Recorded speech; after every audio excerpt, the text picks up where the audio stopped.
Karma Rocky Gerung, dulu hina Jokowi, sekarang jilat Jokowi. Kalau Presiden Bung Karno sadar dari mimpinya, ditempeleng tuh Presiden Jokowi itu.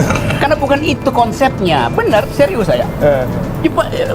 Dia nggak ngerti kan asal usul. Semua ibu kota asal usul historisnya diberikan tuh, legitimasi kulturalnya ada. Ini menggusur. Mana ada Bung Karno menggusur-gusur orang tuh? Enggak. Lu udah pernah cek nggak cara Soekarno melihat bangsa tuh? Yaitu keakraban. Yang ini tidak menimbulkan keakraban, perpecahan bangsa tuh. Aku cinta Jokowi. Itu tidak akan pernah berubah. Bagaimana tidak? Dia sosok pemimpin Indonesia pertama yang mampu mendatangi setiap pelosok daerah tertinggal untuk melihat dengan mata sendiri bagaimana kondisi kehidupan rakyat jelata yang sebenarnya.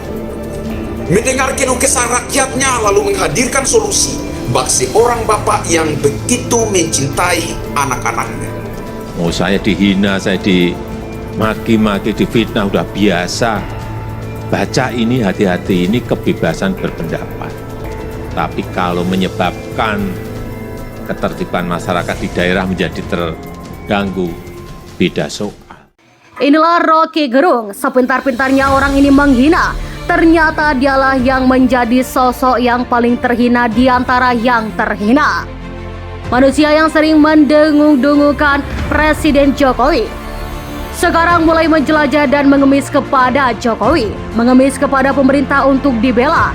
Mengemis pembelaan itu tidak ada salahnya. Tapi kalau Rocky Gerung yang melakukan itu, tentu saja jelas dia sedang panik. Bayangkan kalian semua ini dihina sama orang, tapi ternyata orang itu mendadak baik karena ada maunya, kan goblin.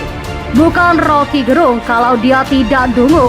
Manusia ini akhirnya menelanjangi dirinya sendiri, mempertontonkan siapa dirinya di hadapan publik. Selama ini dia selalu bersolek dan memoles dirinya dengan hal-hal yang dianggap intelektual. Dia dipanggil profesor padahal lulusan hanya S1 dengan bermodalkan jilbab profesor.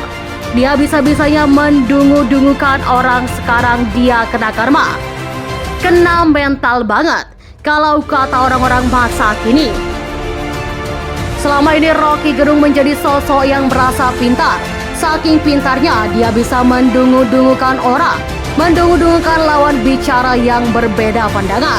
Padahal di dalam dunia akademis, perbedaan pandangan bukan berarti satu lebih pintar dan satu lebih bodoh. Di dalam dunia akademis, perbedaan pandangan itu hanya wajar dan justru asik. Namun Rocky Gerung berbeda, dia melihat perbedaan pandangan ini sebagai sebuah kebodohan. Seolah-olah mereka yang berbeda dengan pemikiran Rocky Gerung dan Prabowo si penyebar hoax. Juga SBY yang tertuliskan istilah lebaran kuda. Pasti orang yang bodoh, ternyata tidak demikian.